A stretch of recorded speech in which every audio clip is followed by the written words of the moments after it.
praise when I'm sure, praise when I'm doubting.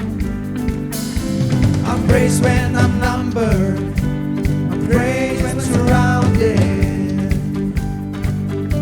This praise is the water my enemies drowning.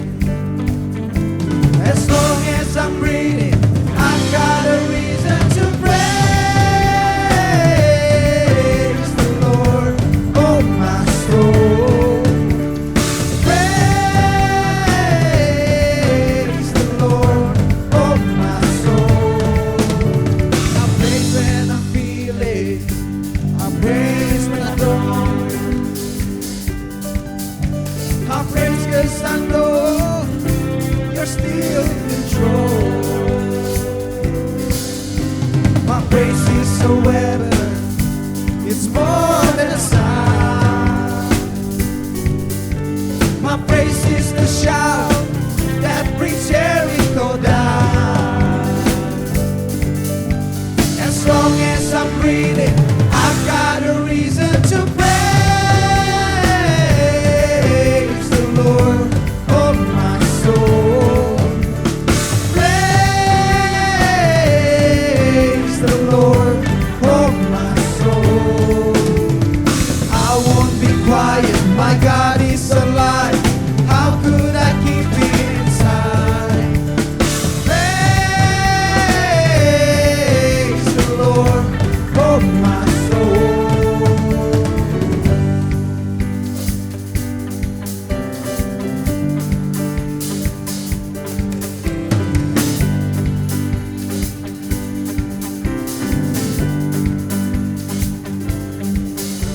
I praise 'cause you're sovereign, praise 'cause you reign, praise 'cause you're rose and defeating the grave.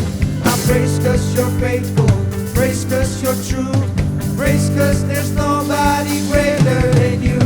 I praise 'cause you're sovereign, praise 'cause you reign, praise 'cause you rose and defeating the grave. I praise 'cause you're faithful, praise 'cause you're true, praise 'cause there's nobody greater than you. Praise the Lord, oh my soul. Praise the Lord, oh my soul.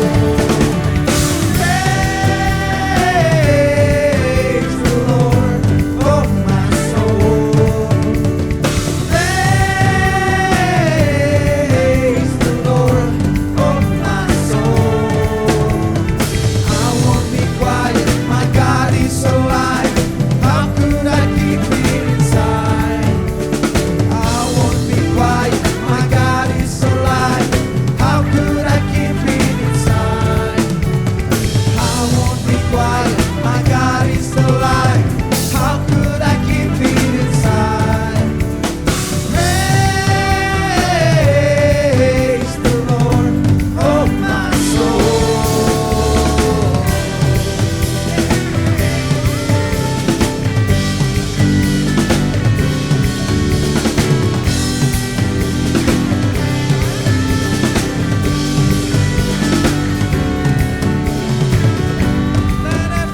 Let everything that has breath, praise the Lord, praise the Lord, praise the Lord. Let everything that has breath, praise the Lord, praise the Lord, praise the Lord, praise the Lord. Let everything that has breath, praise the Lord, praise the Lord, praise the Lord, praise the Lord. Let everything that has breath, praise the Lord, praise the Lord, praise the Lord, praise the Lord.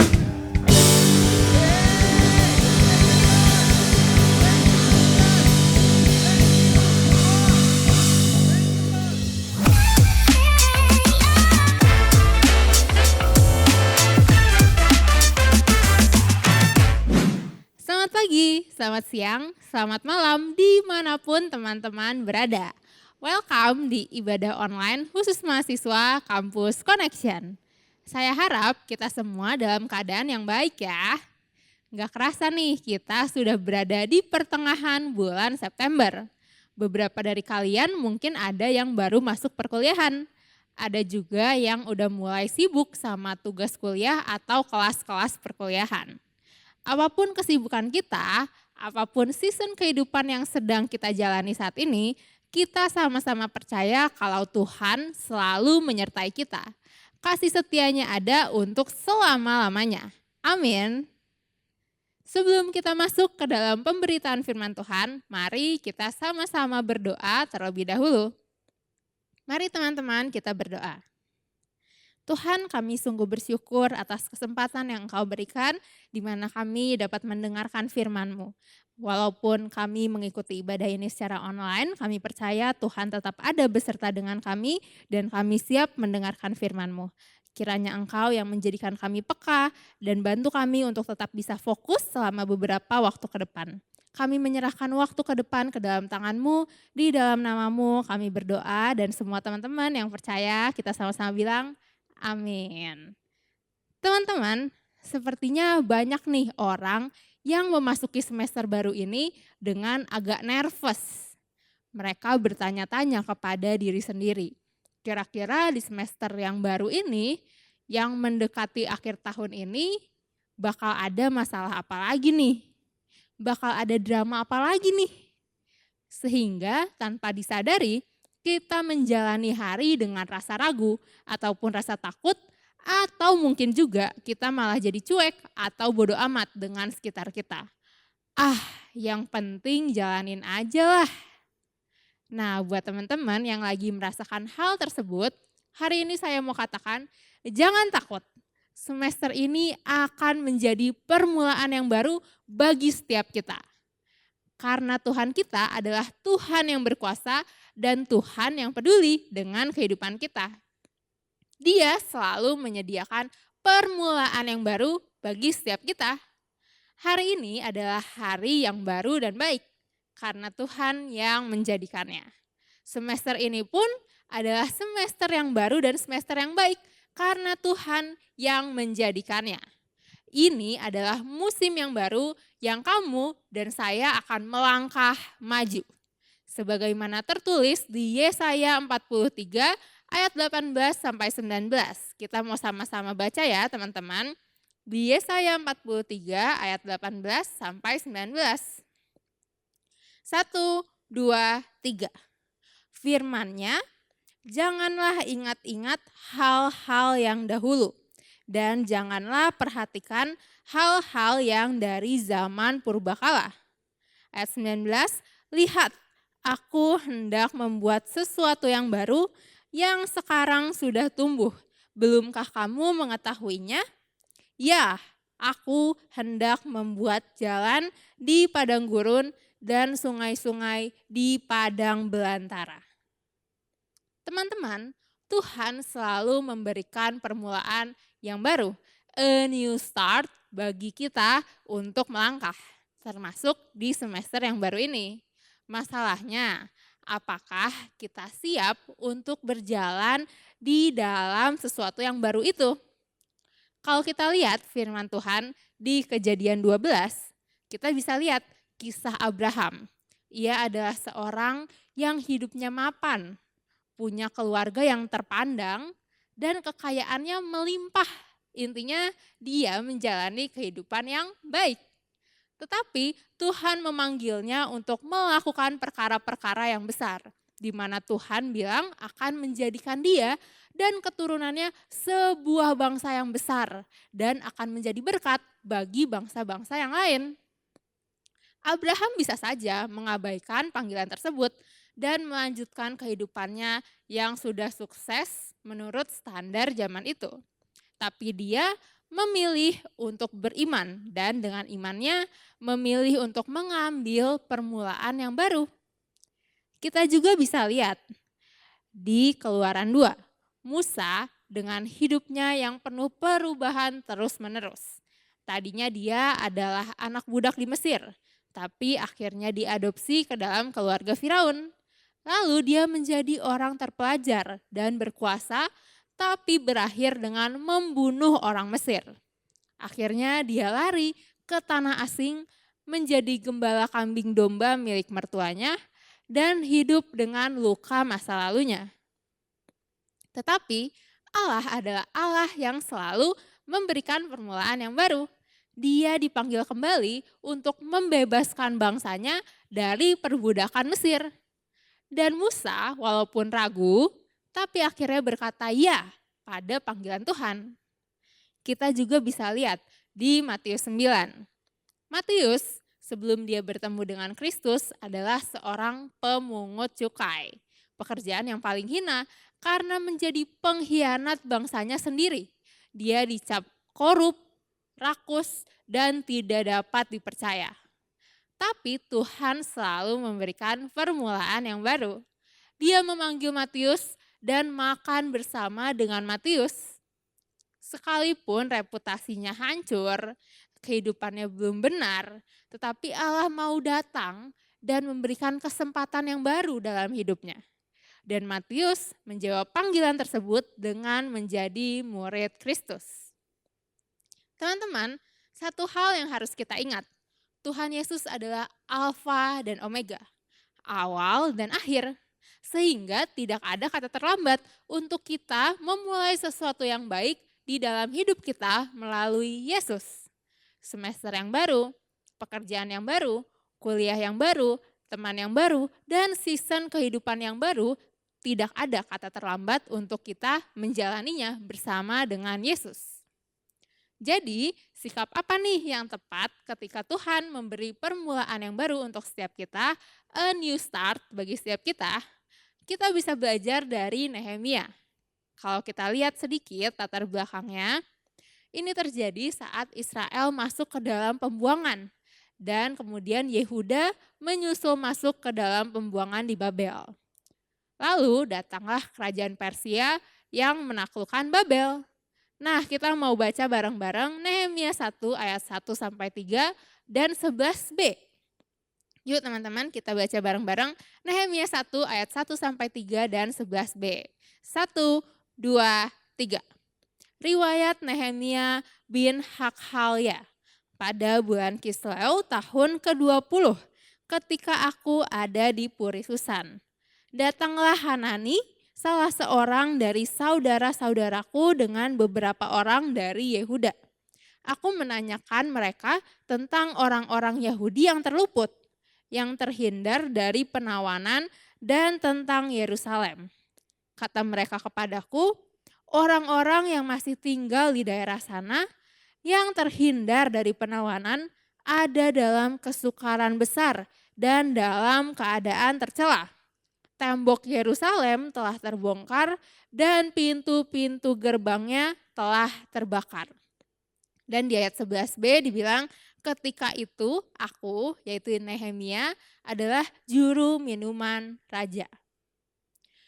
Kabar yang diterima Nehemia dalam Nehemia 1 ini menjadi awal dari permulaan baru di dalam hidup Nehemia. Guys, gak selamanya krisis yang menekan menjadi bencana dalam hidup kita.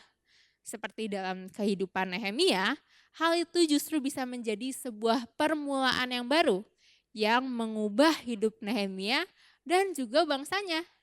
Kita juga bisa belajar dari sikap Nehemia untuk merespon terhadap permulaan yang baru dalam hidup kita. Pertama, Nehemia mengambil tanggung jawab atas perubahan. Kehidupan Nehemia bukan sebagai seorang rohaniawan, imam, ataupun pendeta dalam konteks kita sekarang. Tetapi dia adalah pejabat istana. Orang yang bekerja di dunia sekuler dengan sistem yang sekuler dan dengan bos yang pemikirannya sekuler abis. Dan dicatat di ayat 11b bahwa Nehemia adalah juru minuman raja. Lebih tepatnya lagi juru minuman Raja Persia, yaitu Raja Artasasta. Pada zaman itu, Persia adalah kerajaan adidaya, ya bisa dibilang seperti Amerika pada saat ini. Nehemia hidup mewah, dia hidup nyaman di istana Raja Persia. Nah, kalau kita pelajari lebih lanjut, pekerjaan juru minuman raja adalah pertama orang kepercayaan.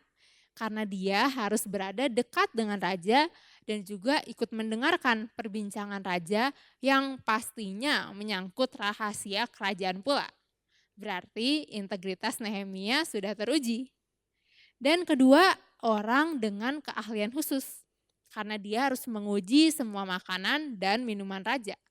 Bahkan dengan taruhan nyawanya sendiri. Karena zaman itu tidak ada alat tes racun secara kimiawi. Dan bukan hanya itu, tetapi ia juga harus punya kemampuan untuk mengurus administrasi kerajaan. Nehemia dengan karakter yang baik, dia berada dalam posisi yang enak, dia terpandang, dia hidup nyaman dengan segala fasilitas yang ada. Dan dia pun sebenarnya bukan dari generasi yang lahir di Yerusalem, melainkan lahir di pembuangan. Sehingga dia nggak punya ikatan emosional untuk memikirkan keadaan Yerusalem. Lewat krisis masalah yang dia dengar, Tuhan sedang membawa dia memasuki permulaan yang baru dalam hidupnya untuk sesuatu yang terbaik bagi hidupnya. Di Nehemia 1 ayat 4 dibilang, ketika aku dengar berita ini, duduklah aku menangis dan berkabung selama beberapa hari. Aku berpuasa dan berdoa ke hadirat Allah semesta langit.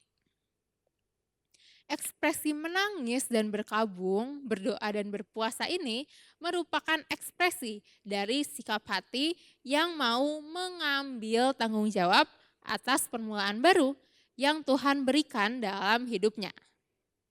Kita akan selalu punya pilihan atas panggilan Tuhan dalam hidup kita. Kita bisa mengambil tanggung jawab perubahan tersebut atau diam dan menyalahkan keadaan. Kita bisa memilih sikap bertanggung jawab atas panggilan yang ada. Kita bisa berpikir, aku bisa melakukan sesuatu untuk memperbaiki. Dan kalaupun aku terbatas, Tuhan yang tidak terbatas akan menyertai aku. Atau sebaliknya, justru kita larut dalam kemarahan dan menyalahkan sekitar kita. Kita bilang, ini gara-gara keadaan yang gak baik. Udahlah, ngapain saya harus ikut-ikutan? Bikin tambah capek. Udahlah, pasrah aja. Seringkali orang tidak bertanggung jawab mengambil kesempatan yang baru yang Tuhan berikan. Alasannya bermacam-macam. Yang pertama, menyalahkan keadaan. Atau juga tenggelam dalam kegagalan masa lalu. Atau yang ketiga, nyaman dengan keadaan sekarang.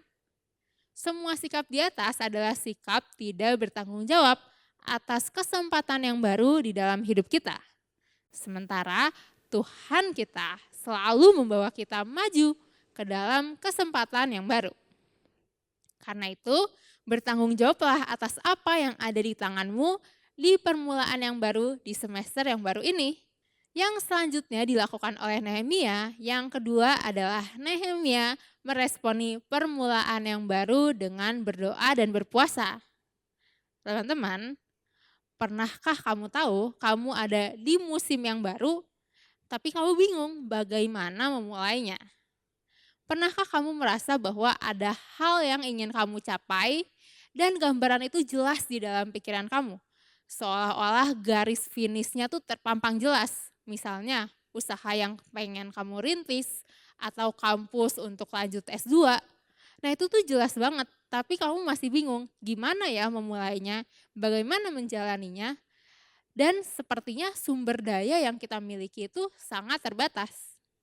Nah seperti Nehemia, kita lihat kalau Nehemia menyadari keterbatasannya dan membawa semuanya ke dalam doa dan puasa. Di Nehemia 1 ayat 4 dibilang, ketika aku dengar berita ini, duduklah aku menangis dan berkabung selama beberapa hari. Aku berpuasa dan berdoa ke hadirat Allah semesta langit. Kalau kita pelajari, berapa lama sih Nehemia berdoa? Kita bisa lihat di Nehemia pasal 1, dia berdoa mulai dari bulan Kisleu, yang mana setara dengan bulan November atau Desember saat ini.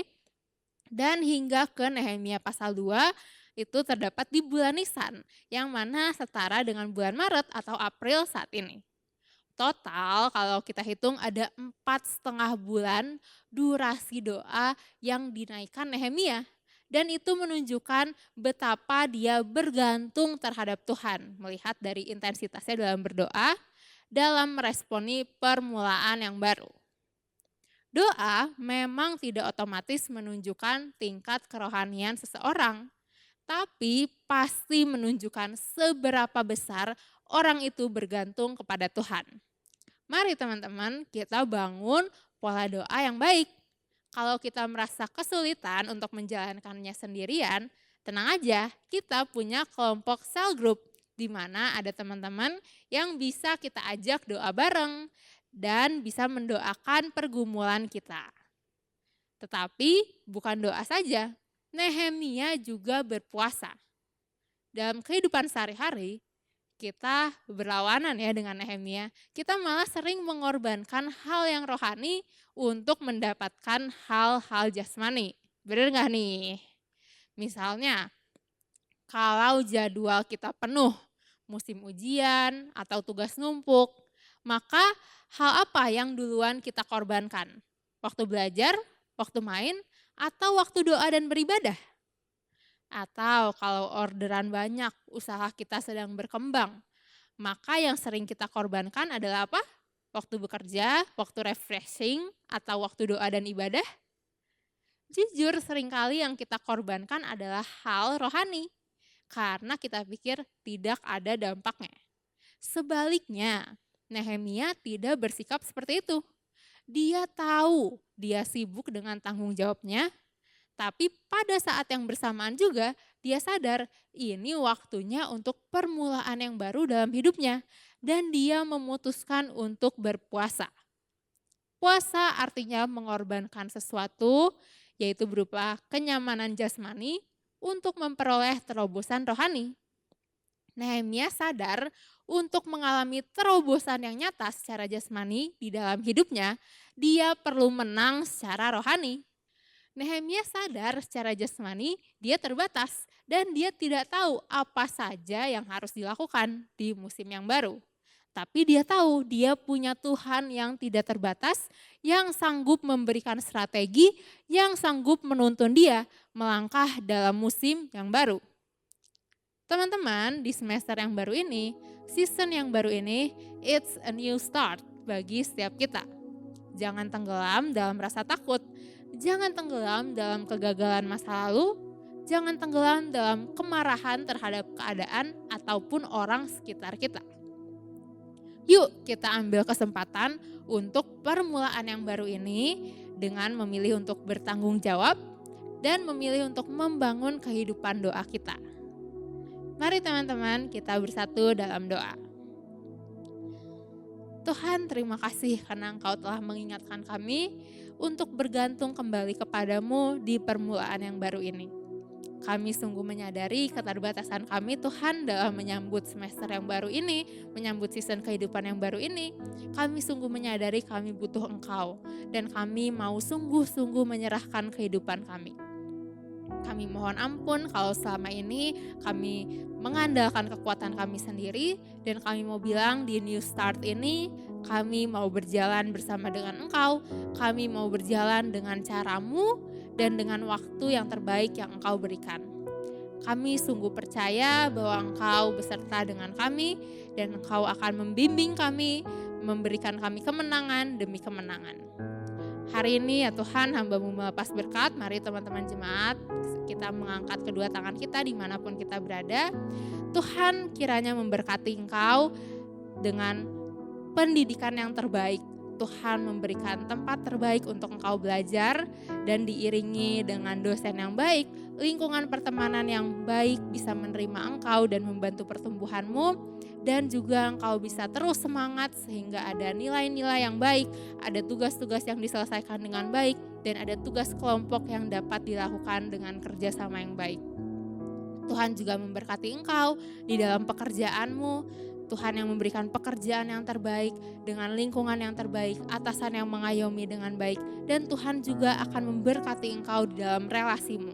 Setiap relasi yang Engkau jalani adalah relasi yang sesuai dengan perkenanan Tuhan.